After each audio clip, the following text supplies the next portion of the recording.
Guys, I don't have time for that speculation. I mean, that's a joke to me. I got one of the best jobs in all of professional sport. Why would I have any interest in coaching college football? That'll be the last time that I address it. And not only today, but moving forward. Never say never, but never. Okay? Anybody else got any questions about any college jobs? There's not a booster with a big enough blank check.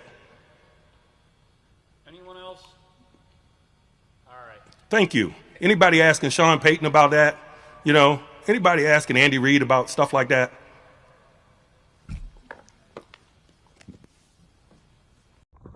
Yo, what's good? That was Mike Tomlin going off on the media yesterday. There was some rumors. Hit that thumbs up too. There was some rumors that he should leave or be terminated and go to collegiate football and coach USC.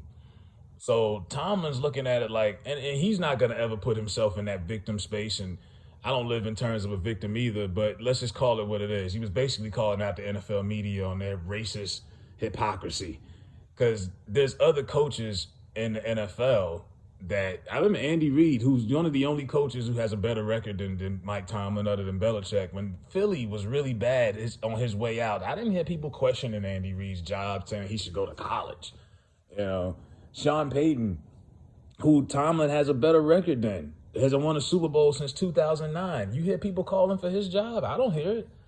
You know, even after Bounty Gate, where he had quarterbacks getting killed out there, he got his suspension for a year. He came back. It was never heard of again. They don't even bring it up. It's like it's a blemish that's erased off of his legacy. You know, you have to remember it because they don't talk about it.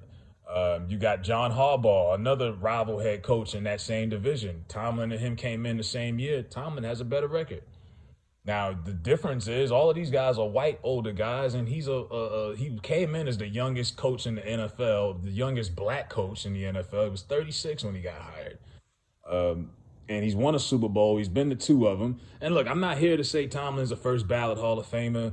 I'm not here to say he's one of the best coaches. I personally think he's more of a motivational speaker and a leader of men than he is an X's and O's coach. He doesn't call plays. He never called plays on defense. You know, that Dick LeBeau did that. Then Keith Butler. Hell, Bruce Arians doesn't call his own plays. You got Byron Leftwich doing that. Eric Bieniemy calls the plays for Andy Reid. It's always that running gag. Andy Reid's got the Waffle House menu in his face instead of the play call sheet. A lot of these guys, other than Sean Payton, most of these head coaches and Cliff Kingsbury, they don't call their plays. But to sit there and say that the man deserves to be demoted, get terminated, or either he should leave and go to college sports, it's like, what? Y'all don't say this about any other. The Seahawks stink right now. They've lost 3 straight games. Russell Wilson has single-handedly saved Pete Carroll so many times over the years.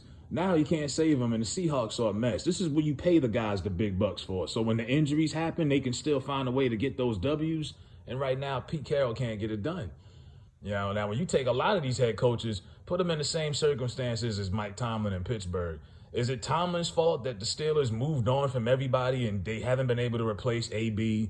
You couldn't replace Davion Bell. You don't have any succession plan for Big Ben. You got an old quarterback that can't move, that can't get the ball down the field, that you should have moved on from 2 years ago. Is that the coach's fault or the organization? Now, you put any of them other coaches in that position and see how many games they win. Sean Payton knew it last year. Drew Brees was done. He couldn't even throw over 20 yards. He thugged it out with his quarterback, and then they moved on.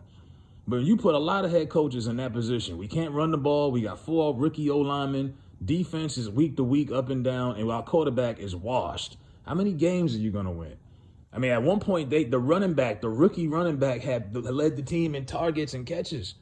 It's pretty bad, you know, and it's frustrating. And I know, like, 50-50 fan base split. A lot of Steeler fans been wanted Mike Tomlin going, but it's like, okay, who do you bring in to replace him? It's not like it's a lot of great coaches right now just sitting at home. You know, who you going to call up out of retirement?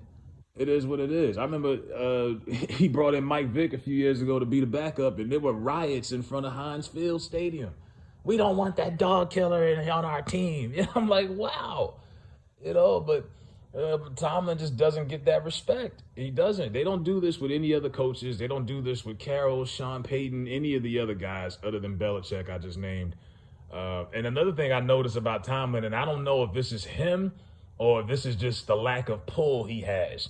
Most head coaches, if they've been around 10 plus years, they have a coaching tree. They have guys that came up under them that got jobs. Not with Tomlin.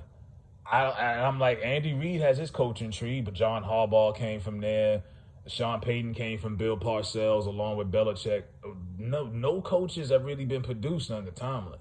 And there's guys that played for Tomlin that are now coaching in the league, but for other teams. I'm like, Byron Leftwich was the backup for Pittsburgh for years, but he's with Bruce Arians. Larry Foote, same thing.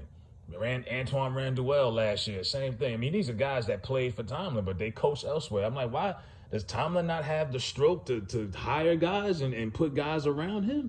I'm starting to think that Mike Tomlin just don't have the power like the other average coaches to hire people and put them in position.